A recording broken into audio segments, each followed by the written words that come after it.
Désolé les gars, j'ai rien téléchargé depuis hier parce que la connexion était mauvaise. J'ai commencé à quitter Khartoum, priez pour moi. Dès qu'elle le peut, Khadija Mansour rassure ses 66 000 abonnés.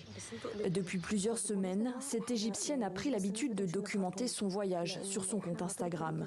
À la base, une aventure folle qu'elle a entreprise seule, censée lui faire traverser l'Afrique, du nord au sud, depuis le Caire chez elle, jusqu'au Cap en Afrique du Sud par la route. Une grande épopée d'1 an, stoppée net il y a quelques jours dans le deuxième pays de son voyage, le Soudan. Vous voyez, tous ces gens partent. Je ne sais pas où ils vont, mais ils quittent la ville. D'un coup, Khadija Mansour se retrouve prise au piège des combats. Son voyage se transforme en fuite. De camion en camion, elle se greffe à des familles soudanaises et partage leurs galères. Je me trouve dans une école. Les habitants d'ici l'ont ouverte exprès pour les personnes venant de Khartoum. J'ai parlé à des gens qui sont ici depuis 3 jours. On se croirait dans un camp de réfugiés. Dans ses vidéos, Khadija raconte également le danger omniprésent. Aujourd'hui, par exemple, les gens portent des couteaux. J'ai vu quelqu'un dans la voiture portant nonchalamment un couteau dans sa poche.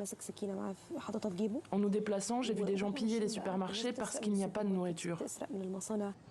Actuellement à Madani, à 200 km au sud de Khartoum, la globe-trotteuse égyptienne dit chercher de l'argent pour pouvoir continuer son chemin jusqu'en Éthiopie pour s'y mettre à l'abri.